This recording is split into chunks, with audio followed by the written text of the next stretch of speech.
दुनिया की तमाम छोटी और बड़ी खबरों के लिए हमारे चैनल को सब्सक्राइब करना न भूलें और बेल का बटन जरूर दबाएं। मैं ये नहीं कहूँगा कि MIM भारतीय जनता पार्टी के साथ मिली हुई है, असदुद्दीन भारतीय जनता पार्टी के साथ मिले हुए हैं, नहीं, मैं ये बात नहीं कहना चाहता। ये भारतीय जनता पार्टी के लोग इस तरीके का माहौल पूरे देश में खड़ा करना चाहते हैं कि अब जो लड़ाई है वो हमारी और असदुद्दीन ओवैसी की MIM के दरमियान है, ताकि हिंदू समाज का पोलराइजेशन हो और हिंदू समाज उनके साथ बिल्कुल मजबूती के साथ जुड़ जाए और सेक्युलर जो वोट है वो बिखर जाए। गुजरात में 1995 के बाद से लगातार बीजेपी की सरकार है। कांग्रेस और बीजेपी का सीधा मुकाबला रहा। बात करें 2014-2019 हर चुनाव में असदुद्दीन ओवैसी तो नहीं थे गुजरात में, लेकिन उसके बावजूद सभी के सभी 26 सीटें जो है वो सीधे बीजेपी के खाते में गई। 2014 में भी गई, 2019 में भी गई। इसके अलावा जो विधानसभा चुनाव भी जितने भी रहे उसमें बीजेपी का पलड़ा हमेशा कांग्रेस से ज्यादा भारी रहा है। यहां पर तो ओवैसी नहीं थे, उसके बावजूद भी कांग्रेस को हार का सामना करना पड़ा है गुजरात में। मेरी जो सीट है दरियापुर की, वहां तो 38% ही मुस्लिम समाज के लोग हैं। यहां तो 20,000 वोट अगर हिंदू समाज का नहीं मिलता है तो तुम जीत नहीं सकते हो। और अल्हम्दुलिल्लाह मुस्लिम समाज तो मुझे वोट देता ही देता है, लेकिन साथ साथ सेकुलर हिंदू भाई है वो भी मुझे हमेशा वोट देती है। इस वजह से मैं 3 टर्म यहां पे मैं पूरी कर पाया।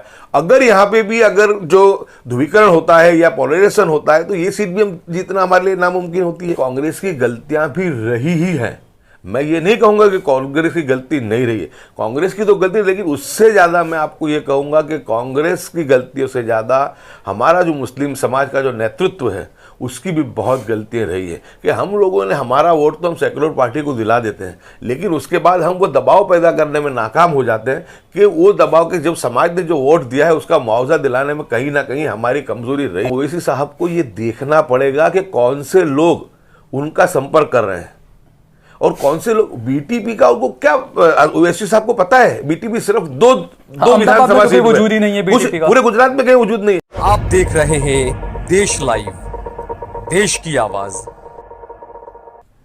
इस वक्त हमारे साथ है गुजरात के कांग्रेस के विधायक अहमदाबाद से गयासुद्दीन शेख साहब। गयासु भाई, सबसे पहले तो बहुत बहुत स्वागत है आपका, देश लाइव के लिए आपने वक्त निकाला। आज हम जिस मौजू पर बात करने वाले हैं, क्योंकि 2014 के बाद में मानो विपक्ष जो है वो दम तोड़ता हुआ नजर आ रहा है और उसके बाद लोगों को, जनता को, कुछ ऐसे नेता आए जिन्होंने कहा कि अब जो है वो हम आपके तारणहार बनकर सामने आएंगे। ऐसे ही एक असदुद्दीन ओवैसी हैं, AIMIM के अध्यक्ष हैं, हैदराबाद से वाहिद एक सांसद हैं उनकी पार्टी के। उन्होंने जो है वो बिहार में जिस तरीके से चुनाव लड़ा, 20 सीटों पर 5 सीटों पर कब्जा किया और उसके बाद उन्होंने बंगाल, राजस्थान, मध्य प्रदेश और गुजरात में भी, जो कि मोदी का गृह राज्य है, वहां पर भी अब चुनाव लड़ने का ऐलान कर दिया है। और यहाँ पर उन्होंने जैसे उत्तर प्रदेश में ऐलान किया कि वहाँ पर नेता हैं राजभर, उनके साथ में मिलकर जो है वो चुनाव लड़ने का ऐलान किया। इसी तरह गुजरात में बीटीपी के छोटू भाई वसावा हैं, उनके साथ में मिलकर जो म्यूनिसिपालिटी के चुनाव है वो लड़ने का ऐलान कर दिया है। तो इस बारे में बातचीत करेंगे हम कांग्रेस के विधायक गयासुद्दीन साहब से। गयासु भाई, जिस तरीके से 2014 से पहले ही अगर देखा जाए तो गुजरात में कांग्रेस की स्थिति जो है वो दिन ब दिन दयनीय बनती जा रही है और ऐसे में असदुद्दीन ओवैसी की एंट्री, क्या मानते हैं आप इसे? हर पॉलिटिकल पार्टी चाहे वो कोई भी हो, वो कहीं भी हिंदुस्तान में जा सकती है, चुनाव को लड़ सकती है। हमारा देश लोकशाही है, यहाँ पे किसी पे भी हम लोग प्रतिबंध की बात नहीं करते हैं, लेकिन गुजरात एक हिंदुत्व की लेबोरेटरी है। बिल्कुल। और हमने देखा है कि बरसों से हर तरीके के जो प्रयोग वो भारतीय जनता पार्टी ने गुजरात में ही किए हैं। बिल्कुल। हमने सबने देखा कि भारतीय जनता पार्टी के जो गुजरात प्रदेश अध्यक्ष हैं CR पाटिल, उन्होंने कहा कि हम 2022 के चुनाव में 182 की 82 सीट पूरी हम गुजरात के अंदर जीतने के लिए प्रयास करेंगे, जबकि परिस्थिति उससे विपरीत है। लोगों में बहुत सरकार के खिलाफ गुस्सा भी है, लोगों की इनकी जो नाकामी रही है कोरोना में उसके लिए भी वो है, लेकिन जिस तरीके से भारतीय जनता पार्टी जानती है कि उनकी इतनी सब नाकामयाबी है, तो इसलिए वो हमेशा ऐसे कामों को करती है कि जिससे वोटों में पोलराइजेशन हो, ध्रुवीकरण हो। जब ध्रुवीकरण होता है और जब हिंदू मुस्लिम में बंटवारा होता है तो भारतीय जनता पार्टी को नाकामयाबी होने के बावजूद भी उसका जो है एडवांटेज मिलता है, उसका उनको फ़ायदा मिलता है। तो ये बात सियासी हलकों में यहाँ पर चल भी रही है कि जो CR पाटिल है उन्होंने जो छोटू भाई वसावा जो BTP के अध्यक्ष हैं, छोटू भाई वसावा की जो BTP पार्टी है उसको गुजरात में कोई नहीं जानता है। सिर्फ वो एक बाप और बेटे की पार्टी है। 2 उनकी विधानसभा सीटें दक्षिण गुजरात में है और वहाँ पर मुस्लिम मतदाताओं की संख्या भी बिल्कुल नहीं है। लेकिन मैं ये बात लोगों में है कि भारतीय जनता पार्टी BTP के जो अध्यक्ष हैं उनके साथ में उनका जो तालमेल है वो पिछले कई वक्त से हमको दिखाई दे रहा है गुजरात में। तो उनको आगे करके ये एक ऐसी कोशिश करना चाह रहे हैं कि गुजरात के अंदर MIM आ जाए। मैं ये नहीं कहूँगा कि MIM भारतीय जनता पार्टी के साथ मिली हुई है, असदुद्दीन भारतीय जनता पार्टी के साथ मिले हुए हैं, नहीं, मैं ये बात नहीं कहना चाहता हूँ। लेकिन आपकी पार्टी के जो दूसरे नेता हैं कांग्रेस के, चाहे वो केंद्रीय वहाँ के आपके नेता हों लेकिन या गुजरात के नेता हों, परेश धनानी ने भी कहा कि B टीम है, तो कांग्रेस के नेता सीधे तौर पर उन्हें B टीम बताने में लगे हुए हैं। B टीम जो उनके कहने की जो मंशा है, क्योंकि जिस तरीके से असदुद्दीन ओवैसी साहब की पार्टी को जिस तरीके से मीडिया तरजीह दे रहा है, मीडिया सब समझते हैं कि मीडिया जो है गोदी मीडिया है बिल्कुल, और सिर्फ उन्होंने 2014 से मामले को ऐसा बिठा दिया है जैसे कि पूरे हिंदुस्तान में जो लड़ाई है वो RSS, भारतीय जनता पार्टी, मोदी जी और असदुद्दीन जी की है। क्योंकि भारतीय जनता पार्टी जानती है कि उन्होंने धार्मिक ध्रुवीकरण करके पूरे हिंदुस्तान के अंदर आपको मजबूत कर लिया है। अब उनके पास जहां पर सेक्युलर पार्टी हैं, जो सेक्युलर जमात हैं, उसमें कांग्रेस भी हो, चाहे फिर वो ममता की TMC हो इनकी, या किसी भी और जो दूसरी पॉलिटिकल पार्टी हैं, उनके पास जो वो वोटर्स बचा है, मतदाता बचा है, वो मतदाता सेक्युलर हिंदू है और दूसरा है सबसे बड़ा मुस्लिम समाज का मतदाता। तो ये बहुत शातिर लोग हैं। ये भारतीय जनता पार्टी के लोग इस तरीके का माहौल पूरे देश में खड़ा करना चाहते हैं कि अब जो लड़ाई है वो हमारी और असदुद्दीन ओवैसी की MIM के दरमियान है, ताकि हिंदू समाज का पोलराइजेशन हो और हिंदू समाज उनके साथ बिल्कुल मजबूती के साथ जुड़ जाए और सेक्युलर जो वोट है वो बिखर जाए, वो बिखर जाए और उसका जो पूरा का पूरा खैर जो सेक्युलर पार्टी है वो हिंदुस्तान के अंदर से बिल्कुल से समझ लो कि नाम से या गायब हो जाए। तो एक तरीके की उनकी सोची समझ, मैं ये नहीं कहता कि असदुद्दीन, लेकिन असदुद्दीन जी की पार्टी को जिस तरीके से ये लोग हाईलाइट कर रहे हैं वो एक शंका पैदा करता है। लेकिन ग्यासु भाई, जिस तरीके से देखा जाए 2014 को तो आप छोड़ दीजिए, आप जैसे बता रहे हैं 2014 के बाद से बिल्कुल ये नो डाउट इस तरह का माहौल पैदा किया गया कि चुनाव जो है वो हिंदू बनाम मुसलमान का रहता है। ये बीजेपी ने एक चाल चल दी है, साजिश चल दी है और जिसमें बीजेपी कामयाब भी हो रही है। लेकिन अगर बात करें गुजरात की, तो गुजरात में 1995 के बाद से लगातार बीजेपी की सरकार है, कांग्रेस और बीजेपी का सीधा मुकाबला रहा। बात करें 2014, 2019 हर चुनाव में असदुद्दीन ओवैसी तो नहीं थे गुजरात में, लेकिन उसके बावजूद सभी के सभी 26 सीटें जो है वो सीधे बीजेपी के खाते में गई। 2014 में भी गई, 2019 में भी गई। इसके अलावा जो विधानसभा चुनाव भी जितने भी रहे उसमें बीजेपी का पलड़ा हमेशा कांग्रेस से ज्यादा भारी रहा है। यहां पर तो ओवैसी नहीं थे, उसके बावजूद भी कांग्रेस को हार का सामना करना पड़ा है गुजरात में 1995 से लेकर अब तक। गुजरात में मैंने पहले भी कहा आपसे कि हिंदुत्व की लेबोरेटरी है, सबसे ज़्यादा ध्रुवीकरण जो है वो गुजरात में ही है। लेकिन आपको कहूँ कि पिछली 2 लोकसभा के चुनाव में 26 से 26 जीते हैं, ये उससे कोई इनकार नहीं कर सकता है। लेकिन असेंबली के चुनाव में पिछली मर्तबा भी जब 2012 के चुनाव हुए, जब 65 सीटें कांग्रेस ने जीती थी, इस मर्तबा 78 सीट कांग्रेस ने जीती थी। मैं ये चीज़ को करते हैं कि हमारी यहाँ पर कमियाँ रही हैं, कमजोरियाँ रही हैं, लेकिन साथ में जो ध्रुवीकरण की राजनीति है, हिंदू मुस्लिम की जो राजनीति भारतीय जनता पार्टी ने की है, उसकी वजह से ये जो मामला पूरे गुजरात में फैला है। हम जो कहना चाह रहे हैं, ये कहना चाह रहे हैं कि भारतीय जनता पार्टी को जो असदुद्दीन साहब यहां पर चुनाव लड़ेंगे तो उससे बहुत बड़ा खमियाजा मुस्लिम समाज को भुगतना पड़ेगा। उसके पीछे का जो मेरा तर्क है वो तर्क है कि गुजरात में सिर्फ 3 MLA मुस्लिम्स हैं। पहले इमरान खेड़ा वाला जमालपुर से, वहाँ हम 52% हमारे वोट हैं, वहाँ हम जीत सकते हैं अकेले हमारे बलबूते में भी। लेकिन हमने वहाँ भी देखा कि जमालपुर की सीट पे जब चुनाव हुए और साबिर काबलिया वाला और वहाँ पर जो कांग्रेस के जो समीर खान के बीच में जो चुनाव हुआ, उस वक्त में 2 मतों का विभाजन हुआ, तो हमने देखा वहाँ भी भाजपा जीत गई। मेरी जो सीट है दरियापुर की, वहाँ तो 38% ही मुस्लिम समाज के लोग हैं। यहाँ तो 20,000 वोट अगर हिंदू समाज का नहीं मिलता है तो तुम जीत नहीं सकते हो। और अल्हम्दुलिल्लाह मुस्लिम समाज तो मुझे वोट देता ही देता है, लेकिन साथ सेक्युलर हिंदू भाई है वो भी मुझे हमेशा वोट देती। इस वजह से मैं 3 टर्म यहाँ पे मैं पूरी कर पाया। अगर यहाँ पे भी अगर जो ध्रुवीकरण होता है या पोलराइजेशन होता है तो ये सीट भी हम जीतना हमारे लिए नामुमकिन होती है। इसके बाद आप देखो कि जो वाकानेर की सीट है वहां पे तो सिर्फ 24% मुस्लिम समाज का वोट है, सिर्फ 24, जहां पीरजादा साहब लड़ रहे हैं।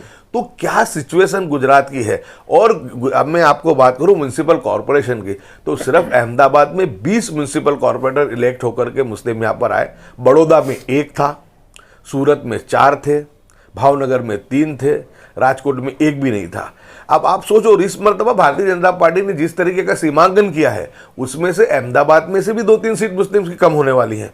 दूसरा, बड़ौदा में 1 थी, वो 1 भी नहीं आने वाली है। सूरत की बात है, सूरत का भी माहौल उन्होंने इतना गंदा कर दिया है कि वहां पर भी बहुत बड़ा नुकसान होने की संभावना। यानी वैसे ही पहले यहां पर मुस्लिम नेता के लिए नेतृत्व संघर्ष कर रहा है इनके सामने लड़ने के लिए। मैं ये कहना चाहता हूं कि ये जो भारतीय जनता पार्टी की जो साजिश है, वो छोटू भाई वसावा जिस तरीके से जाल बिछा रहे हैं, असदुद्दीन साहब को उनकी पार्टी को सोचना चाहिए, समझना चाहिए कि गुजरात की राज की परिस्थिति क्या है, यहाँ पे उनके आने से फायदा होगा या नुकसान होगा। सिर्फ 9% मुस्लिम गुजरात में, सबसे कम जो मुस्लिमों की आबादी है पूरे हिंदुस्तान में, उसमें तीसरे या चौथे क्रम पे गुजरात आता है।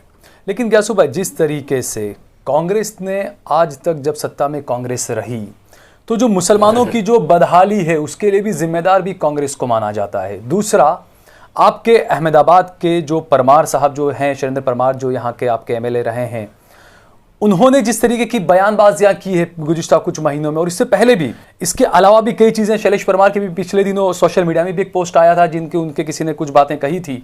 तो कांग्रेस भी कहीं ना कहीं जिम्मेदार है कि मुसलमानों को अब सोचना पड़ रहा है कि उन्हें कोई और ऑप्शन दिया जाए। कांग्रेस की भी, मैं मानता हूं कि सबसे ज़्यादा जो देश में शासन किया है वो कांग्रेस ने किया है। बहुत सीधी बात है कि जब मैं आपसे बात कर रहा हूं मैं, तो यानी कांग्रेस की गलतियां भी रही ही हैं। मैं ये नहीं कहूँगा कि कांग्रेस की गलती नहीं रही है, कांग्रेस की तो गलती, लेकिन उससे ज़्यादा मैं आपको ये कहूँगा कि कांग्रेस की गलतियों से ज़्यादा हमारा जो मुस्लिम समाज का जो नेतृत्व है उसकी भी बहुत गलतियाँ रही है। कि हम लोगों ने, हमारा वोट तो हम सेकुलर पार्टी को दिला देते हैं, लेकिन उसके बाद हम वो दबाव पैदा करने में नाकाम हो जाते हैं कि वो दबाव के, जब समाज ने जो वोट दिया है उसका मुआवजा दिलाने में कहीं ना कहीं हमारी कमजोरी रही। ग्यासू भाई, यहीं पर सवाल उठता है कि कांग्रेस ने, सिर्फ गुजरात की बात नहीं है, चाहे बिहार हो, चाहे पूरे देश में कहीं का भी आप मामला ले लीजिए, जहां पर मुस्लिम आबादी 40%, 45% रहती है, वहां पर भी कांग्रेस जो है वो मुस्लिम उम्मीदवार नहीं देती। और मुसलमानों की हमेशा से ये मांग रही है कि हमारी नुमाइंदगी को बढ़ाया जाए, हमारे उम्मीदवारों को उतारें। तो कांग्रेस की ये भी बड़ी नाकामी यहां पर है कांग्रेस की। इस वजह से भी एक मुसलमानों को जो है वो एक उम्मीद जाग रही है ओवैसी के अंदर। पूरे देश में हर जगह पे जहां पर भी कांग्रेस पार्टी सीट दे सकती है वहां पे उसने सीट दी है, चाहे बिहार हो चाहे गुजरात हो। गुजरात में भी 7 लोगों को टिकट दी थी। लेकिन पिछले, हम लोग देख रहे हैं कि पिछले जो 15-20 सालों से जिस तरीके से जो देश की राजनीति ने करवट बदली है, और उसके बावजूद कि जिस तरीके से अभी आखिरी जो 10 साल के अंदर जिस तरीके से राजनीति में हिंदू मुस्लिम को जो ध्रुवीकरण किया है, तो सभी पॉलिटिकल पार्टी थोड़ा सा ये देखती है कि माहौल गड़बड़ जाए। क्योंकि भारतीय जनता पार्टी की सिचुएशन हमेशा ऐसी रहती है कि जहां मुस्लिम कैंडिडेट हो, जहां पर उसको बिल्कुल ऐसे ध्रुवीकरण कर देते हैं जैसे कि बिल्कुल समझ लो पाकिस्तान का युद्ध है। इसलिए इस वजह से थोड़ा सा ये मामला रहा है। लेकिन मैं ये मानता हूं कि मजबूती के साथ रहना चाहिए। फिर भी आज भारतीय जनता पार्टी इतनी सब बात करती है सबका साथ सबका विकास की, लेकिन उसने कभी भी, आपने देखा कि गुजरात में 1 सीट तक एक मुस्लिम को उन्होंने ना म्युनिसिपल काउंसिलर के लिए दी है, ना उन्होंने 1 सीट उन्होंने विधानसभा में दी है। तो यानी जो प्रतिनिधित्व मिलता है वो प्रतिनिधित्व भी हमारे को यही मिलता है, कांग्रेस पार्टी में मिलता है, और दूसरी सेक्युलर पार्टी जो सेक्युलर जमात है देश में उनकी तरफ से मिलता है, चाहे वो जेडीयू हो, जेडीएस हो, चाहे ममता जी की पार्टी हो, यानी जो कुछ भी मिला, एनसीपी हो, उनमें से प्रतिनिधित्व मिला है। प्रतिनिधित्व हमको कहीं, लेकिन देश की हम समझ सकते हैं कि आज हिंदुस्तान की राजनीति ने जिस तरीके से करवट बदली है, सबसे ज्यादा मैं कहूंगा गुजरात नहीं, देश नहीं, हिंदुस्तान में सबसे ज्यादा अगर अभी कोई निशाने पे है तो मुस्लिम समाज है, मुस्लिम नेतृत्व है। उसी के भाग से हम ये देख रहे हैं। हम कभी ये नहीं चाहेंगे, मैंने कभी नहीं कहा कि असदुद्दीन साहब जो है वो भारतीय जनता पार्टी के इशारे पे काम कर रहे हैं। हम ये कह रहे हैं कि उनके जो निर्णय कुछ हो रहे हैं उससे नुकसान हो रहा है, उसको फायदा भारतीय जनता पार्टी कहना चाहते हैं कि जो छोटू वसावा हैं या कुछ यहाँ के गुजरात के और जो लोग हैं जो ओवैसी को यहाँ लाना चाहते हैं, उन्होंने जो है वो बीजेपी के साथ में साठगांठ करे, ओवैसी साहब को अंधेरे में रख रहे हैं वो लोग। बिल्कुल, क्योंकि ओवैसी साहब को ये देखना पड़ेगा कि कौन से लोग उनका संपर्क कर रहे हैं। और कौन से लोग बीटीपी का उनको क्या ओवैसी साहब को पता है? बीटीपी सिर्फ दो विधानसभा सीट वजूद ही नहीं है बीटीपी का, पूरे गुजरात में कहीं वजूद नहीं है। और उनके पास जो लोग जा रहे हैं, पहले भी 2015 में भी भारतीय जनता पार्टी ने ये कोशिश की थी कि 2015 के स्थानिक स्वराज्य की जो लोकल बॉडीज के इलेक्शन है उसके अंदर एमआईएम यहाँ पर आए। उस वक्त में भी कोशिश की गई थी और उनका संपर्क किया, तो उस वक्त में उन्होंने देखा था और उन्होंने असदुद्दीन साहब ने कहा था कि गुजरात की जो स्थिति है वो बराबर नहीं है, पहले आप लोग अपनी ताकत बताओ, उसके बाद मैं यहाँ पे सोचूंगा और उसके बाद हम देखेंगे। लेकिन उसके बावजूद उस वक्त में भी हमको पता था कि भारतीय जनता पार्टी के एक सीनियर मिनिस्टर ने, कुछ यहाँ के जो छुट भैया नेता है और जो जिनको अपना राजनीति करे, अपने हर आदमी को अपना कैरियर बनाने का, चुनाव लड़ने का अधिकार है, लेकिन कुछ लोग बद इरादे से सिर्फ पैसा कमाने की, करोड़ों रुपए की उनको इनकम हो जाए, उसमें से पैसा मिल जाए दलाली करके भारतीय जनता पार्टी की, तो वहां गुमराह करने की कोशिश उनको कर रहे थे। तो वो अभी तक आए नहीं थे। फिर से कुछ ऐसे लोग हैं और ऐसे कुछ क्रिमिनल लोग भी जो है वो आज इनके साथ ऐसी कोशिश कर रहे हैं कि वो यहाँ पे आवे, और कुछ ऐसे लोग हैं जो कि भारतीय जनता पार्टी की तरफ से खुलेआम दलाली करते पाए गए हैं पहले भी।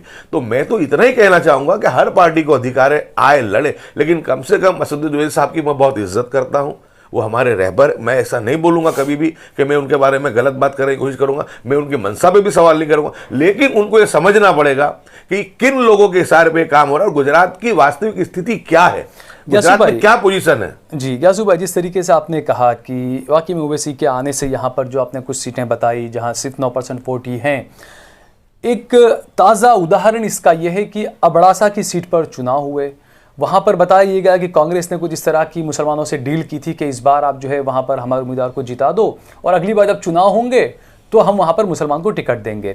लेकिन उसके बावजूद वहाँ पर उम्मीदवार नहीं जीत सका कांग्रेस का, और दूसरा वहाँ पर भी ओवैसी नहीं थे। तो आखिरकार जब वहाँ पर ओवैसी जब नहीं थे, उसके बावजूद कांग्रेस की करारी हार हुई जो मुस्लिम डोमिनेटिंग सीट कही जाती है, तो आखिरकार अब जो है वो ओवैसी से डरने की क्या जरूरत है? क्योंकि कांग्रेस वैसे भी देश में कहीं बहुत अच्छा तो काम कर नहीं रही है, कोई अच्छा तो इलेक्शन में कोई अच्छा परफॉर्मेंस कर नहीं रही है कांग्रेस। और दूसरा, जिस तरीके से राजस्थान में छोटू भाई वसावा की पार्टी के उम्मीदवार को जिस तरीके से जीतने से रोका गया, कांग्रेस और बीजेपी दोनों साथ आ गए वहां पर उनको हराने के लिए, तो उसके बाद तो सवाल उठना लाजमी है फिर कांग्रेस पर भी। आपको मैं कहूंगा कि अबड़ासा की बात की, आपने बहुत अच्छी बात कही।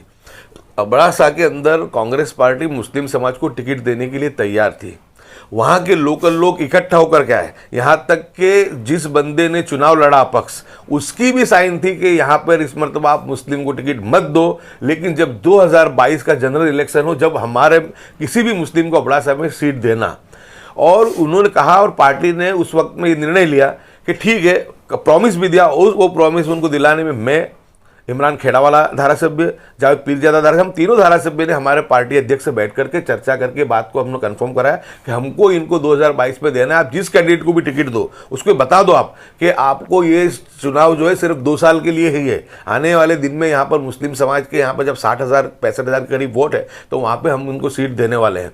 अब आपको मैं बताऊँ कि इसमें खेल क्या है, यानी इसमें सिर्फ मुस्लिम कांग्रेस को डरने की बात नहीं है, मुस्लिम समाज को डरने की बात नहीं, इसमें मुस्लिम समाज तो बहुत समझदार है, वो तो अपना वोट बहुत सोच समझ के देता है। लेकिन होता यह है कि जब एमआईएम की बात आती है, जब अकबरुद्दीन ओवैसी की, वारिस पठान की जब तकरीर आती है, तो जिस तरीके से और ये जो माहौल पैदा होता है गुजरात के अंदर, पूरे हिंदुस्तान के अंदर, हिंदू पोलराइज हो जाता है, मुस्लिम का वोट तो कम बिखरता है, लेकिन सामने हिंदू समाज का वोट है वो बिल्कुल एकजुट होकर के, एक मुश्क होकर के भारतीय जनता पार्टी पे गिरता है। और वही चीज अबड़ासा में हुई कि जब अबड़ासा के अंदर जब अपक्ष उम्मीदवार खड़ा रहा, वहां पे भारतीय जनता पार्टी के लोगों ने एक ही कैंपेन चलाया कि जो अपक्ष मुस्लिम उम्मीदवार खड़ा है, बोले हिंदू समाज के वोट अगर 2 जगह बटेंगे तो ये मुस्लिम उम्मीदवार है वो जीत जाएगा। वहां का पूरा जो हिंदू समाज जो था, यहां तक कि कांग्रेस का जो उम्मीदवार पाटीदार समाज से था, उस पाटीदार समाज ने भी, और जो हिंदू समाज के दूसरे लोग थे उन्होंने भी वहां पे, क्योंकि हिंदुत्व की लेबोरेटरी में पहले का गुजरात,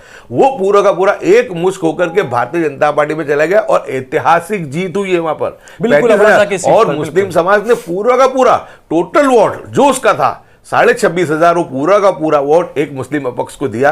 तो यह भी साबित वहां पे हो गया कि हम 3 से 2 हिंदू कैंडिडेट हो और 1 मुस्लिम हो, उसके बावजूद भी हम वहां पर जीत नहीं पाए। उसके बीच सबसे बड़ा कारण यह है कि जब तक कि आप सेक्युलर छवि नहीं रखेंगे, आप हिंदू समाज के साथ का रिश्ता नहीं रखेंगे, या जो है तुम्हारी छवि जो है वो सेक्युलर नहीं रहेगी, तो आपको चुनाव जीतने में बहुत परेशानी रहेगी। आप चुनाव, और ये तो ऐसे भी गुजरात है, तो अकेले एमआईएम के नाम पे, मुस्लिम के नाम पे अगर आप चुनाव लड़ने के लिए जाओगे तो मैं मानता हूं गुजरात में बहुत भारी नुकसान होने की ये संभावना है। और इसलिए हम कहते हैं कि हमारा जो है वो मामला जो है सेक्युलर लोगों के साथ का बढ़ना चाहिए, हिंदू समाज के हमारा रिश्ता बढ़ना चाहिए। और हम जिस पार्टी में हो, आपको पता है मैं बेबाक कांग्रेस पार्टी में भी बोलता हूं, हमेशा जब भी मुस्लिम समाज के नेतृत्व की बात आई है, प्रतिनिधित्व की बात, हमेशा मजबूती के साथ बात को रखने की कोशिश की है, क्योंकि मैं जानता हूं कि मैं एक मुसलमान हूं, अल्लाह को मरना भी और अल्लाह को मुंह भी बताना, उसको जवाब भी देना है हमको। कि हमने जब हमको अल्लाह ताला ने ये शऊर दिया था, ये ताकत दी थी, तो हमने कहा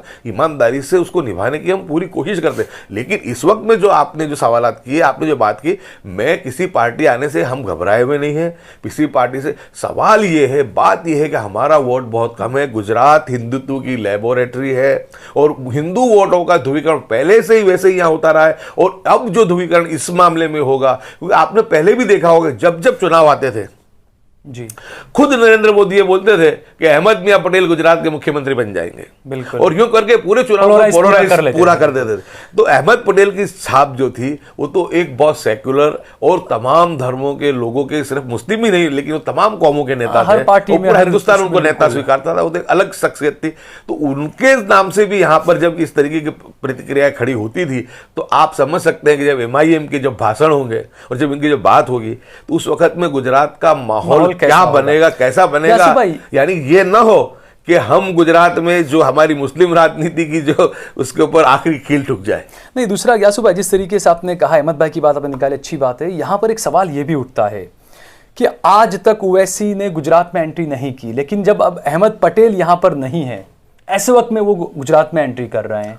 आपको मैं कहूं कि पिछली बार जब 2015 में जब एमआईएम यहाँ पे आने वाली थी, उस वक्त में कुछ भरूच के, कुछ कच्छ से और एक आध लोग अहमदाबाद के, सब अलग अलग उनको हमने बुलाए थे, उनसे मिले थे, उनको कहा था कि देखो गुजरात की स्थिति बराबर नहीं है और यहाँ का बहुत संवेदनशील इलाके हैं, यहाँ पर आएंगे अगर ऐसी कुछ बात होगी तो यहाँ पे दूसरे भी माहौल बिगड़ने की भी, क्योंकि उस वक्त में हार्दिक पटेल का, अल्पेश का और जिग्नेश के आंदोलन भी चल रहे थे, मतलब माहौल बिगड़ने की भी शक्यता। उनको समझा करके हमने कहा था कि गुजरात में इतना स्कोप नहीं है कि हम हमारी अपनी खुद की अकेली पार्टी बना सके और चला सके।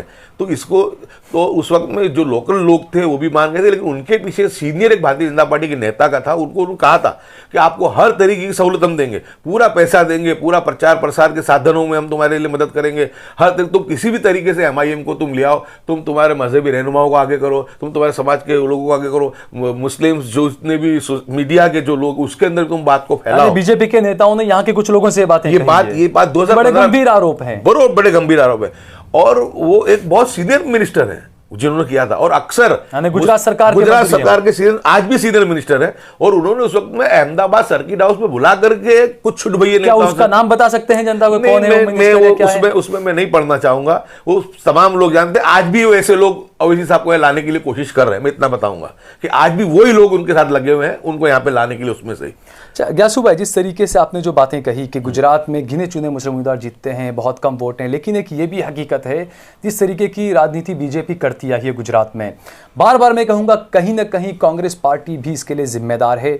दूसरा, आप कहीं पर भी देखिए, आप चाहे बंगाल में देखिए, चाहे बिहार में देखिए, चाहे उत्तर प्रदेश में देखिए, चाहे दिल्ली के अंदर आप देख लीजिए आम आदमी पार्टी का, जहां जहां जनता को दूसरा एक ऑप्शन मिला है कांग्रेस के अलावा, बीजेपी के अलावा, जनता वहां पर गई है।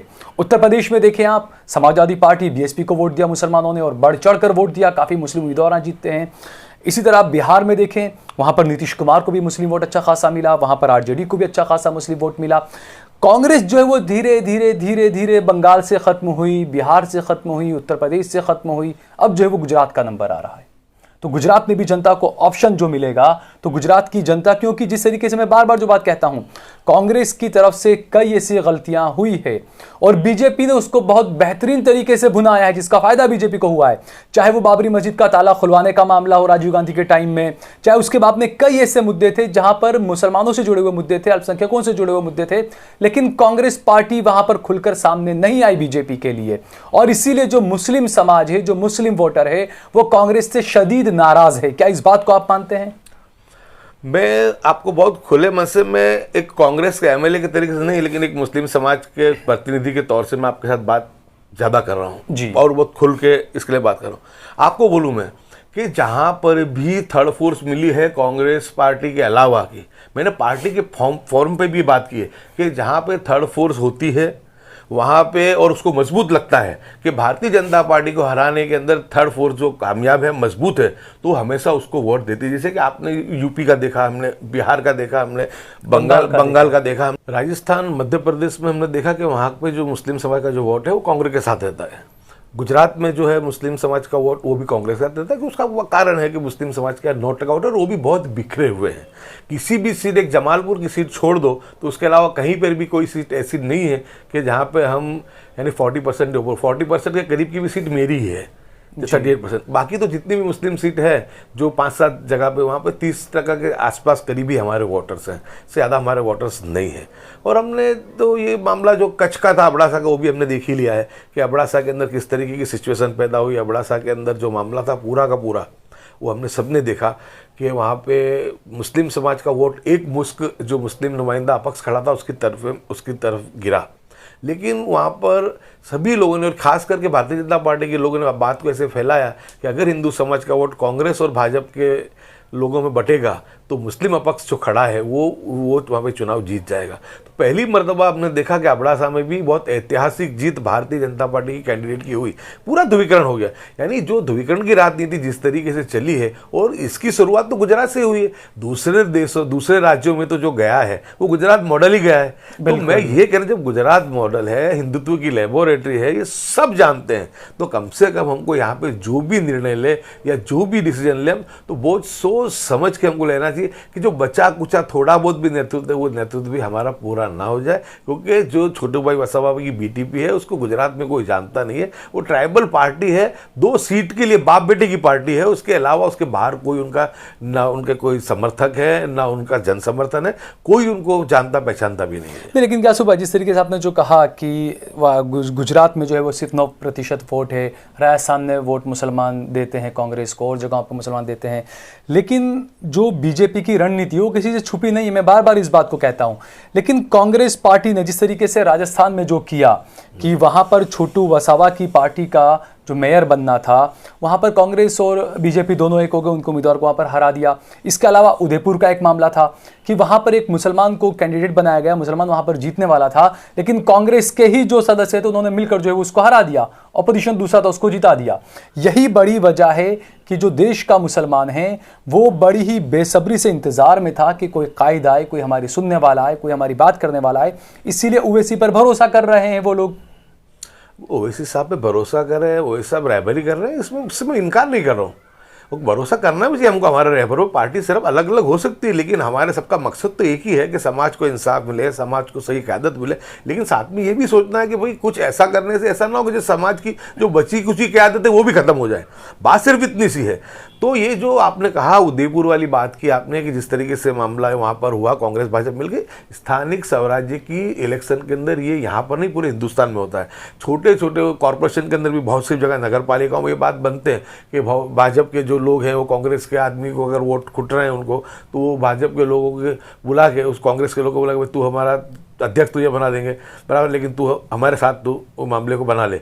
इसी तरीके से कांग्रेस के लोग भाजपा को, भाजपा के लोग कांग्रेस को, दूसरी छोटी मोटी पार्टी अपक्ष, यानी ये जो मामला नहीं होना चाहिए, ये राजनीति का अधपतन है। मैं ये मानता हूँ। जिस तरह गुजरात में भी आपको बोलूँ, गुजरात में से भी जिस तरीके से लोग पक्ष पलटा करके गए, कांग्रेस के लोग इलेक्ट होकर के भाजपा से बहुत नाराजगी है लोगों में, बहुत गंदी चीज़ है, मैं खुद कहता हूँ। लेकिन अब जो है राजनीति का, और जब से भारतीय जनता पार्टी 2014 से आई है, जब से राजनीति का उन्होंने, मैं यहाँ तक एक गंदा अल्फाज इस पर को वेश्याकरण कर दिया है। राजकारण को इतने निचले स्तर पे ले गए, पूरे हिंदुस्तान में इन्होंने तोड़फोड़ की राजनीति की है। हमने जिस तरीके से इन्होंने सिक्किम में किया था वो भी देखा, महाराष्ट्र में जो इन्होंने किया था कि आधी रात को गवर्नर बुला के शपथ दिलाते वो भी हमने देखा, कर्नाटक का भी मामला हमने देखा। यानी ये कोई चीज़ छुपी नहीं है। जितनी भी संवैधानिक संस्थाएं थी उनको भी सबको इस पार्टी ने दरकिनार कर दिया है और मामला पूरा का पूरा अपने कंट्रोल में इन्होंने ले लिया है। आपने देखा कि देश का राष्ट्रपति जिस तरह एक बौने आदमी को इन्होंने राष्ट्रपति बना दिया, हम कहते भी हमको तो वो होता है, जिस तरीके से ये देश के अंदर इन्होंने कानून अपनी मर्जी के मुताबिक थोपे गए, जिस तरीके से हमने देखा कि बाबरी मस्जिद राम जन्मभूमि जजमेंट जिस तरीके से आया और जजमेंट देने वाला वो आज तक वो जजमेंट गले लोगों के नहीं उतर है। लेकिन नहीं यासुफ भाई, उसमें भी लोगों का ये सवाल मैं जो कह रहा हूं, जो लोगों की कांग्रेस और खासकर जो अल्पसंख्यकों की जो कांग्रेस से नाराजगी बढ़ी है, उसकी एक वजह ये भी है क्योंकि बीजेपी भुनाने में कामयाब रही है कि बाबरी मस्जिद का ताला जो है वो राजीव गांधी ने खुलवाया था। उसके बाद एंटनी कमेटी की रिपोर्ट जो आई 2014 के इलेक्शन हारने के बाद, उसमें यह कहा गया कि कांग्रेस पार्टी को सॉफ्ट हिंदुत्व पे चलना चाहिए, तो कांग्रेस ने वो लाइन पकड़ ली। उसके बाद मुसलमानों को ठगा महसूस होने लगा, मुसलमानों को लगा कि कांग्रेस भी चाहे वो बीजेपी की भाई बन चुकी है, बीजेपी की तरह ही कांग्रेस भी चल रही है। मुसलमानों को अलग थलग छोड़ दिया है, ना नुमाइंदगी दी जा रही है मुसलमानों को, न उनके मुद्दों को आवाज सही से उठाई जा रही है। ले देकर एक ओवैसी है पार्लियामेंट में जो 3 तलाक पर भी दहाड़ते हैं, जो जुहापुरा का मुद्दा होता है कचरे के डंपिंग का, वह मुद्दा भी पार्लियामेंट में उठाते हैं। तो ओवैसी पर ही सभी की नजरें जो अब टिकी, ओवैसी से एक उम्मीद कर रहा है मुसलमान। कांग्रेस की बड़ी नाकामी है, इसी वजह से ओवैसी को मौका मिल रहा है। ओवैसी साहब आवाज़ उठाते हैं, हर पॉलिटिकल पार्टी के रहबर नेता सब आवाज़ उठाते हैं, ऐसा नहीं है कि नहीं उठाते। लेकिन आप देखो भारतीय जनता पार्टी की एक साजिश रही 2014 से, सिर्फ और सिर्फ वो ओवैसी जो बोलेंगे उसी को बताना है उनको ये माहौल देश में खड़ा करना है कि जो लड़ाई है वो जो है नरेंद्र मोदी और असदुद्दीन ओवैसी के बीच में गोदी मीडिया को भी ऐसा मैनेज कर दिया गया ओवैसी और मुकाबला दूसरे किसी लोगों को आप डिबेट सुन लो, लोगों ने टीवी देखना बंद कर दिया है। जिस तरीके से डिबेट होती है, जिस तरह से मुर्गे लड़ाए जाते हैं शाम को बिठा करके, तो ये और आवाज तो सभी उठाते हैं। देखो आप समझ सकते हैं कि 370 का मामला हो, ट्रिपल तलाक का मामला हो, सीए एनआरसी का मामला, कांग्रेस ने बिल्कुल खुलकर के इसके अंदर उसका अपने लड़ाई को इसके अंदर कांग्रेस ने इसमें लड़ा है। लेकिन वो बातों वहां नहीं बताया जाता है, बात वही जाता है जो सिर्फ असदुद्दीन ओवैसी बोलते, बहुत अच्छी बात है, उनको बोलना चाहिए, हम भी बोलते, सभी बोलते हैं। लेकिन आज जिस तरीके का गोदी मीडिया जो मैनेज किया गया है, तो सिर्फ एक तरफा बात ही बताई जाती है। आप इस चीज को समझो कि पूरे हिंदुस्तान की जो राजनीति, जो पूरे हिंदुस्तान का जो मामला है, अगर मुस्लिम समाज की या दूसरी सेक्युलरिटी सिर्फ हिंदुस्तान में नहीं रहेगी तो क्या कोई एक आदमी वो हमको कर पाएगा? गुजरात में अगर कोई मामला बनता है, अहमदाबाद में बनता है, भरूच में बनता है, या मानो कच्छ में बनता है कि बनता है, तो क्या पहुंच पाएगा? तो वो हैदराबाद से नहीं, वो अहमदाबाद से जाना पड़ेगा। बिल्कुल, अहमदाबाद वालों को करना पड़ेगा। और जो छोटे मोटे मसला है, बोलना बहुत आसान है। क्या जो चीज जो शोषण, जो परेशानी हिंदुस्तान के मुसलमान को हुई है, क्या हैदराबाद के मुसलमान को नहीं हुई है? हैदराबाद का मुसलमान से बाकी है क्या हैदराबाद का मुसलमान बहुत खुश और खुर्रम है और हैदराबाद का मुसलमान बिल्कुल यानी सोने के झूले में झूल रहा है।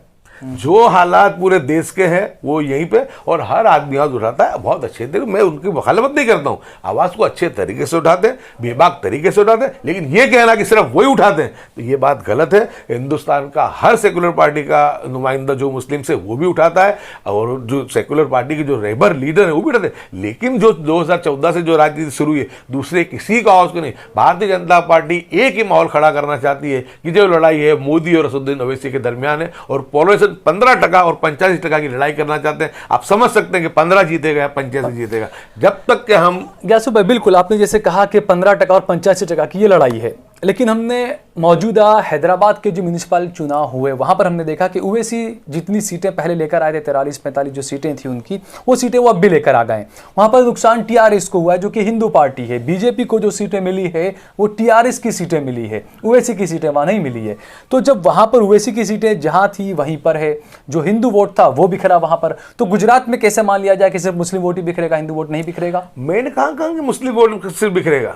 मुस्लिम तो बहुत समझदार है, मुस्लिम बहुत सोच करके वोट देगा। मुझे जो डर है, मुझे जो खौफ है, मुस्लिम वोट का नहीं है। मुझे डर ये कि जो भारतीय जनता पार्टी की रणनीति है वो हिंदू वोट का ध्रुवीकरण करने की है। आपने हैदराबाद की बात कही, बहुत अच्छी बात की आपने। हैदराबाद में मैंने पहले भी कहा था कि हैदराबाद में भारतीय जनता पार्टी गई है, असदुद्दीन साहब की जो सीटें हैं वो घटेगी नहीं बढ़ेगी, क्योंकि सिर्फ वो मुस्लिम पॉकेट में लड़ रहे थे। भारतीय जनता पार्टी जितनी जोर से असदुद्दीन को गाली देगी, इतना उनका मुस्लिम वोट वहां पे, क्योंकि वो उनका वहां पे उनकी भूमि है, और वहां पे बरसों से उनके वालिद मोहतरम से उनके पूरी राजनीति चलती आई है, और वहां पर उनका काम भी है। तो इसलिए वहां का जो समझ, तो मैंने कहा उनकी सीट बढ़ेगी, लेकिन भारतीय जनता पार्टी और आरएसएस की कहीं पे निगाह है, कहीं पे निशाना था। जिससे बिहार में नीतीश का ऊपर निशाना था, और इस तरह वहां पर उनकी लड़ाई जो उन्होंने बताई असदुद्दीन साहब के सामने, और एक ध्रुवीकरण का माहौल पैदा किया। सबको पता है कि टीआरएस है और असदुद्दीन साहब, उनका मिला जुला ओपनली उनका समझौता नहीं है, लेकिन सबको पता है कि वो दोनों मिलकर लड़ते हो, दोनों की एक ही लाइन पे उनका काम चलता है। तो निशाना असदुद्दीन साहब नहीं थे, उनको पता था कि ये 50 सीट तो है इनके पास जाने वाली है, अब उनकी नहीं आएगी तो कांग्रेस की आएगी, भाजपा की तो आने वाली नहीं थी, इसलिए वो तो उनको पता था। लेकिन वो माहौल को उन्होंने बना करके जो हमारा जो दक्षिण का जो द्वार है, दरवाजा खोल दिया, वो दरवाजा खोल दिया। ये छोटी घटना नहीं है साहब, ये इतिहास में लिखी जाएगी कि भारतीय जनता पार्टी ने हैदराबाद जाकर के अपना जो था दक्षिण सबसे सेक्युलर पॉकेट कहा जाता था, बिल्कुल सबसे पॉकेट, उन्होंने उस दरवाजे को उन्होंने खोल दिया है। और उनकी हर मुमकिन कोशिश यह रहेगी कि दक्षिण को, इन्होंने 2024 तक का इनका प्रोग्राम है कि 2024 तक पूरे देश की जितनी भी असेंबली है वो पूरी की पूरी अपने कंट्रोल में ले लेनी। मेंबर ऑफ पार्लियामेंट जो है इनके, यानी उसके अंदर भी इनकी बिल्कुल 400 के प्लस जाने की इनकी लाइन। तो क्या सुबह इन सब चीजों को रोकने के लिए कांग्रेस की रणनीति क्या है? क्योंकि ओवैसी साहब ने कहा कि मैंने बिहार में बात की आरजेडी से, कांग्रेस के नेताओं से कि हमसे गठबंधन कर लो, लेकिन हमसे गठबंधन नहीं किया। उसके बावजूद आप देखिए आरजेडी को और कांग्रेस को जो डर था कि हम अगर ओवैसी के साथ खड़े रहेंगे तो मोदी को पूरा मौका मिलेगा पोलराइज कराने का, ओवैसी के साथ में आप नहीं खड़े रहे, लेकिन उसके बावजूद जहां पर आरजेडी का उम्मीदवार मुसलमान था वहां पर यादव वोट आरजेडी के उम्मीदवार को नहीं मिला, मुसलमान उम्मीदवार को, वो बीजेपी को गया है। तो उसके बावजूद कांग्रेस को तो खामियाजा भुगतना पड़ा है ना, वहां पर पोलराइज तो फिर भी वहां पर ओवैसी नहीं था आपके साथ में, फिर भी। इसी तरह बंगाल में जो है ओवैसी ने कहा कि ममता के साथ में चुनाव लड़ने के लिए तैयार हैं।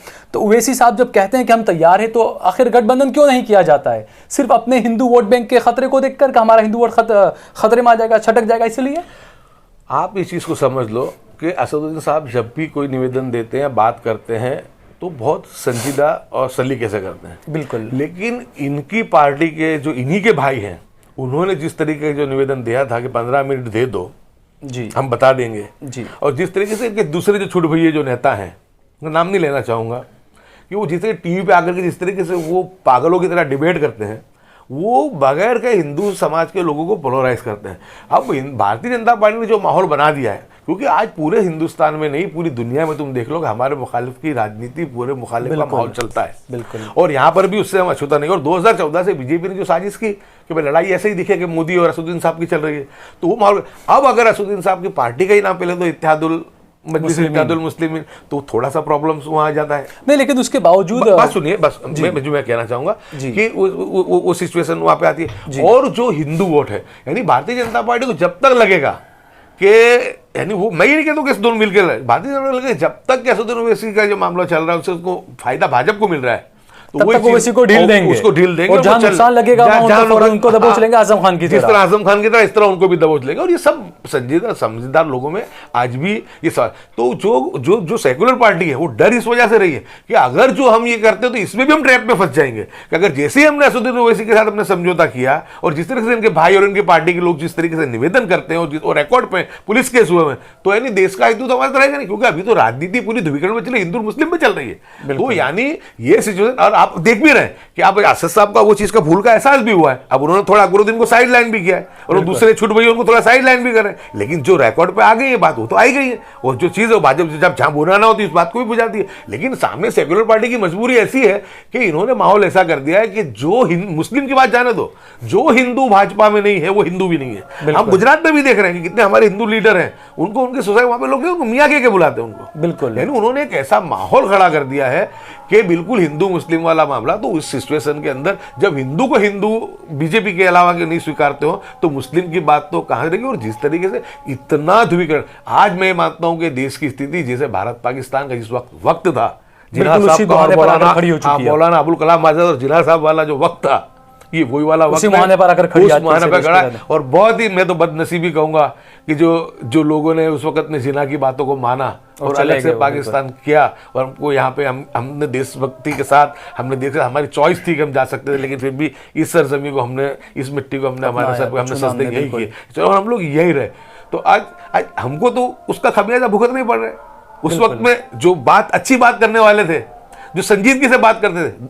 70 साल पहले मौलाना आजाद ने कहा था कि हिंदुस्तान के मुसलमानों की क्या परिस्थिति बनेगी कि जब उनको दोयम दर्जे का उनको नागरिक बना दिया जाएगा, उनको कोई पुष्टि से हाल नहीं होगा, उनको कोई पॉलिटिकल उनको यानी कभी भी तरजीह नहीं मिलेगा। बिल्कुल आज वो सिचुएशन, लेकिन जनूरी बात, समाज की तकलीफ ये रही, परेशानी ये रही कि समाज बेचारा बहुत परेशान है। मुस्लिम समाज इतना परेशान है कि तिनके का सहारा ढूंढता है, लेकिन तिनके के सहारे में ये नहीं देखता कि चीजें इतनी घातक होती है। क्योंकि हम देखते कभी कभी जब कुछ फसाद के मामले होते हैं या कुछ, तो जो हम लोगों को जब समझाने जाते हैं तो हमको लोग गाली गलौज करते हैं कि तुम तो सरकार के ये हो, तुम तो पुलिस के ये हो, तुम हट जाओ। और फिर उसके बाद जब होता है हमको मालूम है कि जब बाद में जो होता है उसका खमियाजा भुगतना पड़ता है। फिर बाद में कहते हैं कि आपकी बात तो सही थी, लेकिन क्योंकि ये जो एकदम एग्रेसिव जो बातें होती है, एग्रेसिव जो भाषण होते हैं, वो समाज का जो एक तबका है उसको तुम एड्रेस कर सकते हो। और वो समाज का जो तबका, क्योंकि थोड़ी कमनसीब ये भी नहीं कि समाज में अपना अच्छा बुरा नहीं सोच पाया, क्योंकि इतना उसके साथ छल हुआ है, इतना वो हुआ है, तो वो हर भरोसा देखता है। तो कभी कभी तो हम देखते हैं कि इंशाल्लाह माशाल्लाह में भी खुश हो जाते हैं। बिल्कुल।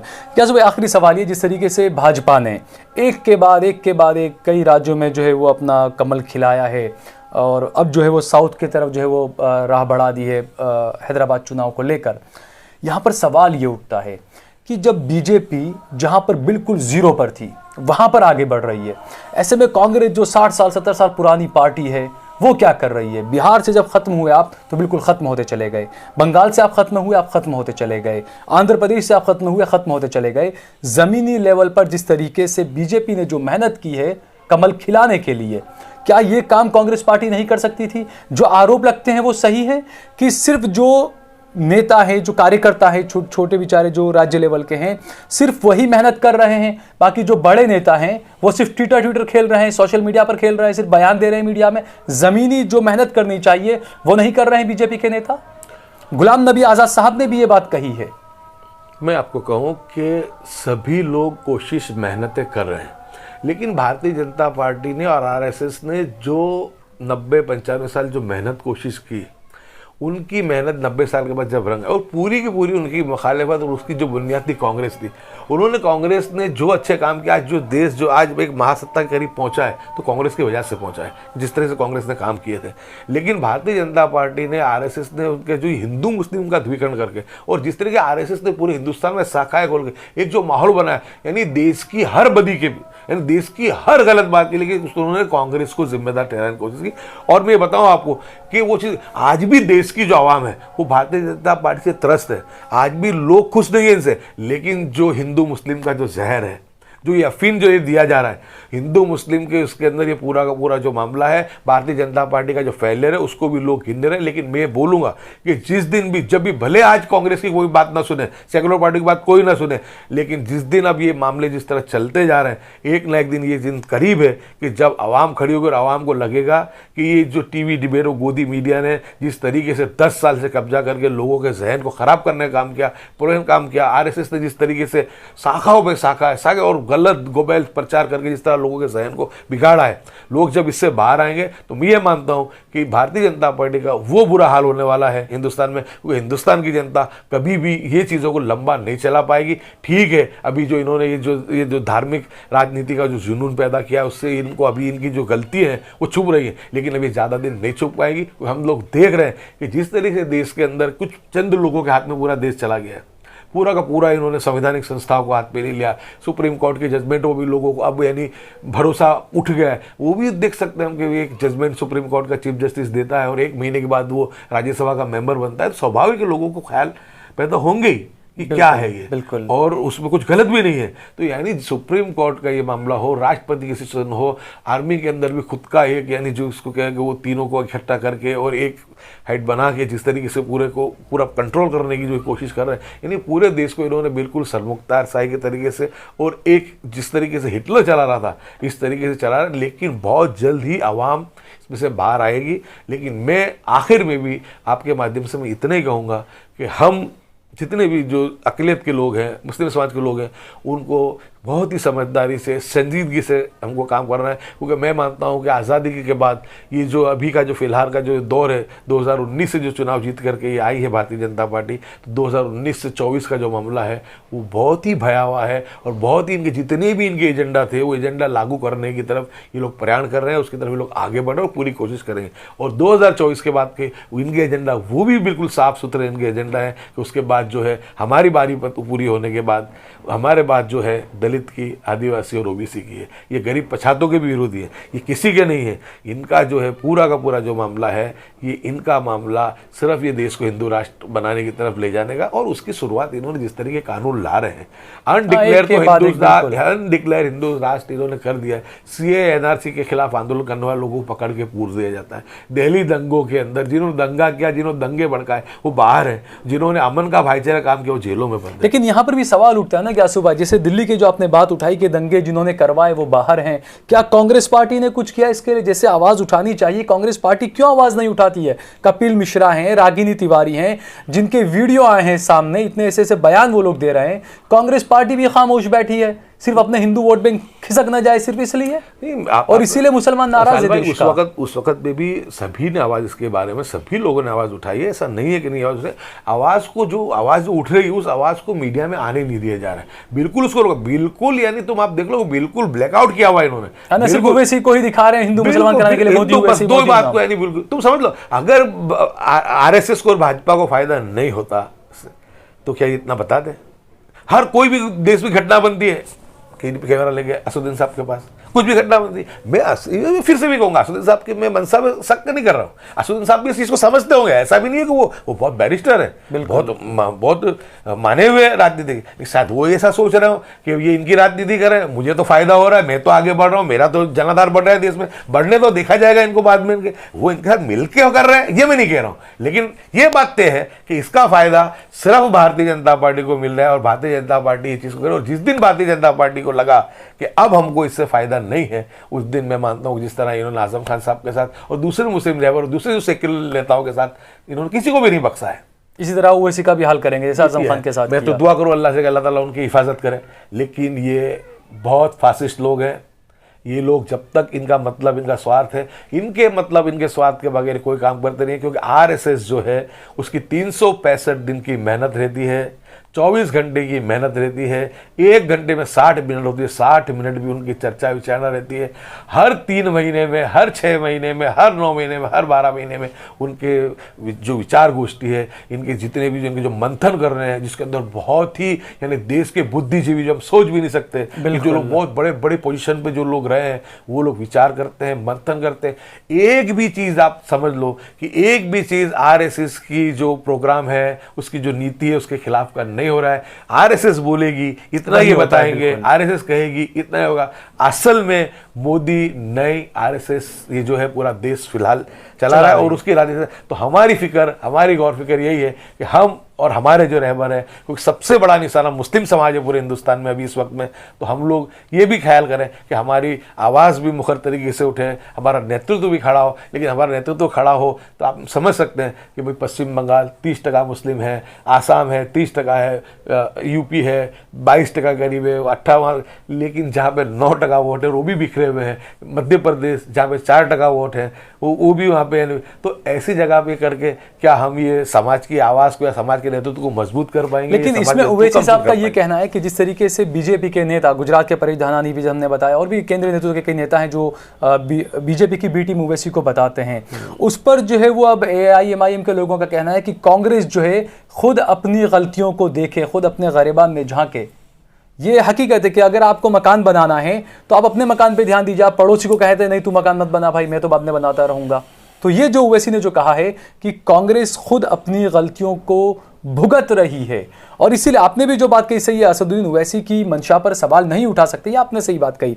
लेकिन आखिर में ये कि जिस तरीके से पूरे देश का जो माहौल बन रहा है, कांग्रेस पार्टी को जिस तरीके से खुलकर आना चाहिए, उसके लिए आप बिल्कुल बताते हैं। कांग्रेस के लोग कहते हैं कि भाई गोदी मीडिया जो है वो विपक्ष की बातों को नहीं पहुंचाता है, सीधे मोदी बनाम ओवैसी करने में लगा हुआ है। लेकिन आखिरी में ये कि अगर असदुद्दीन ओवैसी यहाँ पर आते हैं, गुजरात में ऐलान जब कर चुके हैं, क्या कांग्रेस पार्टी दोबारा कुछ सोचेगी उनसे गठबंधन के बारे में? गुजरात में उनका वैसे कोई जनाधार नहीं है, और तो आप समझ सकते हो कि हिंदुत्व की लेबोरेटरी यहाँ पे, और अभी तो उन्होंने तो उनकी पहली मर्तबा उनके यहाँ पे उनके पास ना कोई नुमाइंदा है, कोई लोग उनके साथ हैं। यानी ये तो पॉलिटिकल पार्टी में जब समाधान होते हैं या जब जो कॉम्प्रोमाइज या गठबंधन होते हैं, तो वो ताकत कितनी है, कितनी उनकी कुव्वत है, उसके ऊपर उसका मामला है। वो मामला फिलहाल है नहीं। और आप समझ सकते हैं, मैं बहुत बोलूँगा कि गुजरात के अंदर आप MIM के साथ के समझौते की जब बात करोगे, हिंदुत्व की लेबोरेटरी है, और यहाँ पे ना उनका कोई जनाधार है, तुम समझे कि नहीं। और इस वजह से यहाँ के लिए, और दूसरा कि आपने जो कहा कि BC उस कहने के पीछे का वो नहीं है, उससे जो बीजेपी को जो फायदा पहुंच रहा है, कहने की जो मंशा है, मकसद वो ये है कि भाई उनको फायदा उनको पहुंच रहा है इस चीज से, कि जहां पे जो नहीं है। क्योंकि ये जो सवाल गुजरात में आने वाला जो सवाल है, एकदम से ना तुम्हारे पास संगठन है, ना तुम्हारे पास लोग है, कुछ छुट भई है, और कुछ यानी कि जो दलाली करने वाले जो लोग हैं, जो भारतीय जनता पार्टी, वो ऐसे चेहरे पाए गए हैं, इसमें देखे गए चेहरे से, तो उनको ये देखना चाहिए कि ये ऐसे लोगों को, या क्रिमिनल बैकग्राउंड वाले लोगों को, ऐसे लोगों को उनको दूर रखना चाहिए इससे। अच्छा ग्यासु भाई, आखिर क्या वजह है कि SDPI से कोई परेशानी नहीं है, आम आदमी पार्टी है उससे परेशानी नहीं है, OWCI उससे परेशानी है? क्या वजह है इसकी? क्योंकि आम आदमी पार्टी ने दिल्ली में बड़ा वोट लिया मुसलमानों का, लेकिन दिल्ली दंगों के बाद केजरीवाल से भी जो है वो शदीद नाराजगी है मुसलमानों में। ऐसा नहीं है कि सिर्फ कांग्रेस से, केजरीवाल से भी नाराजगी है। आपने देखा होगा कि यहाँ पर भी आप पार्टी की भी कोशिश चल रही है, आप पार्टी को भी C टीम बताया गया। यहाँ पे ऐसा दोनों नेताओं ने बात की, उन्होंने इसको भी बताया कि भाई ये इस तरीके से, यानी असदुद्दीन साहब से परेशानी वो वाली बात किसी को नहीं है। बात यह है कि जिस तरीके से भारतीय जनता पार्टी का जो मामला है, भारतीय जनता पार्टी जो गोदी मीडिया के थ्रू जो माहौल को पैदा देश में कर रही है, और पूरा वो करके ध्रुवीकरण कर रही है, इस वजह से उसका जो मोहरा जो है वो असदुद्दीन साहब को बनाना चाहती है। उससे वो एक अच्छे ऑरेटर हैं, अच्छी बात को रखने वाले हैं, बहुत अच्छे तर्ज से, अंदाज से रखते हैं, तो उनको इसमें लगता है कि इनको ज्यादा जितना करे और अपने लड़ाई जो है मोदी वर्सेस असदुद्दीन की बना दे, तो उसमें उनको फायदा दिखता है। इस वजह से नुकसान जो होता है उस पूरी सेक्युलर पार्टी को होता है। तो इसलिए सेक्युलर पार्टी जो है उस तरह से, बाकी जो तुमको बोलूँगा अगर वो मामला नहीं हो तो किसी को भी एतराज नहीं है, जो कि ये जो मामला है वो क्योंकि ये RSS और बीजेपी की चाल को समझते हुए जितनी भी पॉलिटिकल पार्टी है कि उस चीज़ को ये वो कर रही है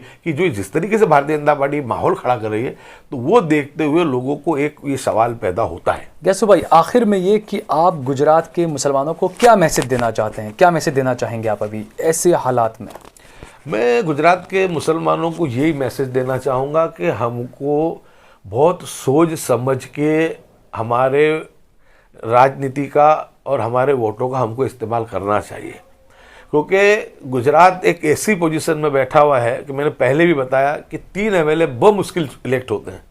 सिर्फ एक जमालपुर ऐसी है कि जो हम हमारे वोट से जीत सकते हैं, बाकी मेरी सीट भी 20,000 जब तक हिंदू भाई के वोट नहीं मिले हमारी सीट नहीं निकल सकती। बांकानेर की तुम सोच भी नहीं सकते क्योंकि वहाँ तो 24% वोट है, क्योंकि वहाँ पर भी हिंदू समाज का वोट मिलता है, इस वजह से हम निकल। और जमालपुर में भी जब हमने देखा कि हमारा जब विभाजन हुआ तो भी, तो यानी कि जो सिचुएशन, और पूरे गुजरात में ना हम राजकोट में जीतते हैं, ना हम बड़ौदा में एक सिर्फ जीतता था, ना सूरत में जीतते हैं, अहमदाबाद में सिर्फ हमारे 20 लोग यहाँ पे इलेक्ट होते थे ये इसके अंदर, और वो भी एक कॉम्बिनेशन था मुस्लिम पॉकेट और दलित पॉकेट का। वो भी उसमें मुस्लिम पॉकेट, मुस्लिम जो था वो जो बेल्ट था वही आगे रहता था, जहाँ मुस्लिम और दलित का जो कॉम्बिनेशन होता था वहीं पे ज़्यादा हम लोग कर पाते थे। अकेला दलित होता था वहाँ भी थोड़ा, भारतीय जनता पार्टी ने वहाँ भी माहौल को बिगाड़ कर रख दिया। तो यानी ये जो सिचुएशन आज की आई है, तो ऐसा न हो कि हमारी सिचुएशन, हमारी पोजीशन यानी जो है कि उसके अंदर हम और हमारा जो नेतृत्व टूटा फूटा जो भी नेतृत्व है, क्योंकि पूरा गुजरात जानता है कि जहाँ भी कोई मसले मसाइल हुए, मैं हूँ, इमरान खेड़ा वाला है, चाहे पीर जादव, उसके साथ हमारी कांग्रेस की जो लीडरशिप है, जो सामाजिक जो कारकुन, जो काम करने वाले, जो तंजीम है हमारी, उनके साथ मिलकर जहाँ पे भी पहुँचने की कोशिश भी की है, काम भी किया है, और पार्टी की भी जहाँ गलतियाँ हुई है पार्टी का भी कान पकड़ने का काम हमने किया है और आगे भी हम करेंगे। तो हमारा कहना यह है कि कुछ जज्बात में या कुछ बातों में से आके, क्योंकि जो ये भारतीय जनता पार्टी का जो गोल है कि 182 सीट आने वाली विधानसभा में उनको यहाँ पे जीतनी है, उस वजह से उन्होंने ये छोटू भाई वसावा को हाथ में लेकर के इस काम को अंजाम कर। मैं मानता हूँ ग्राउंड रियलिटी है वो शायद असदुद्दीन भाई तक ये बात नहीं पहुँची है, उनके साथियों तक नहीं पहुँची है। उनको गुजरात के माहौल को समझना चाहिए, छोटू भाई वसावा की क्या सिचुएशन है, गुजरात में माइनॉरिटी सीटों की क्या पोजीशन है, गुजरात में नेतृत्व की क्या पोजीशन है, वो अगर ये तमाम चीज़ों को अगर समझेंगे, और जो कुछ भाजपा के प्लांट किए हुए 2-4 लोग जिनकी कोई हैसियत नहीं है, ऐसे लोग जो उनको बार बार वो कर रहे हैं, तो वो सब चीज़ों को सोचना चाहिए, समझना चाहिए और उसके बाद कोई भी उनको डिसीजन लेना चाहिए। लोकशाही है, हर आदमी आ सकता है, हर पार्टी, जब यहाँ पे आप लड़ सकती है, बसपा लड़ सकती है, तो एमआईएम क्यों नहीं लड़ सकती? हर पार्टी लड़ सकती है। लेकिन सवाल ये है कि आज जो है पूरे हिंदुस्तान में मुसलमान जो है वो बिल्कुल निशाने पे, यहाँ पे क्योंकि भारतीय जनता पार्टी, मुस्लिम तो बहुत समझदार है, वोट अपना बहुत समझ के देगा, लेकिन भारतीय जनता पार्टी की मंशा ये है छोटू वसावा को आगे करके 142 सीट पूरे जीतने का गोल है। और उसके साथ साथ उनका मामला यह कि हिंदू समाज को पोलराइज कर दें। क्योंकि जब जब पहले भी चुनाव आते थे, हर चुनाव के वक्त ये नरेंद्र मोदी कहते थे कि मियां अहमद पटेल मुख्यमंत्री बन जाएंगे और पूरा का पूरा वोट पोलराइज आखिरी चुनाव के 2 दिनों में कर देते थे। अब आप समझ सकते हैं कि जब इस चीज़ों के अंदर जब यहाँ पे वारिस पठान भाषण देंगे, जहाँ अकबरुद्दीन देंगे, तो यहाँ की सिचुएशन, यहाँ की पोजीशन किस तरीके की पैदा होगी, जहाँ पे कि हमारा कहीं पे एक मुश्क वोट भी नहीं है। तो हमको ये समझना चाहिए कि अगर हम लोग बेहतरी बहबूदी समाज के हित में चाहते हैं तो बहुत सोच समझ के, किसी के छल कपट में नहीं आते हुए अपना डिसीजन अपने खुद लें। तो मैं उनको कहूँगा कि फिर से एक मरतबा वो गौर फिक्र करें, समझें और उसके बाद करें, क्योंकि हम जो है पूरे हिंदुस्तान के अंदर अभी हम निशाने पर हैं। बहुत बहुत शुक्रिया ग्यासु भाई। तो जिस तरीके से आपने देखा कि असदुद्दीन ओवैसी की जो एंट्री हो रही है गुजरात में, उसमें जो है वो कांग्रेस के जो विधायक हैं गयासुद्दीन शेख साहब, उनका कहना है कि सभी को अधिकार है चुनाव लड़ने का। लेकिन उन्होंने एक गंभीर आरोप ये भी लगाया है कि जिस तरीके से छोटू वसावा, जिनका वजूद जो है वो पूरे गुजरात में नहीं है, सिर्फ कुछ छोटे से पॉकेट में उनका वजूद है, और ऐसे में उनका ये कहना है, कांग्रेस पार्टी की तरफ से ये कहा गया है कि असदुद्दीन ओवैसी को जो है वो अंधेरे में रखा जा रहा है। असदुद्दीन ओवैसी को इस बात को समझना चाहिए। ये कहना है ग्यासु भाई का कि हकीकत में जो है वो जो छोटू वसावा जो है वो बीजेपी का मोहरा है, बीजेपी के लिए काम कर रहे हैं, और हो सकता है शायद ओवैसी को इस बात का पता ना हो। लेकिन दूसरी की बात भी है कि जो देश का जो युवा है, गुजरात का जो युवा है, वो कहीं ना कहीं छल कपट में जो है छला हुआ महसूस करता है, और इसीलिए जो ओवैसी से एक उम्मीद लगाए बैठा है। लेकिन यहां पर अब देखना यह होगा कि आने वाले वक्त में, क्योंकि दावे एआईएमआईएम की तरफ से भी किए जाते हैं, कांग्रेस की तरफ से भी किए जाते हैं, लेकिन बहरहाल गयासुद्दीन शेख ने जो अपनी बात को खुलकर यहां पर रखा है। अब देखना यह होगा कि चुनाव आते हैं, क्या होता है, क्या नतीजे आते हैं, यह तो अब वक्त ही बताएगा। क्योंकि जो बात है कि देश का जो मुसलमान है वो समझदार है, उसको किस तरीके से वोट करना है, देश का मुसलमान खुद समझदार है, वो सब चीजों को खुद ही समझता है। आप देख रहे हैं देश लाइव, देश की आवाज।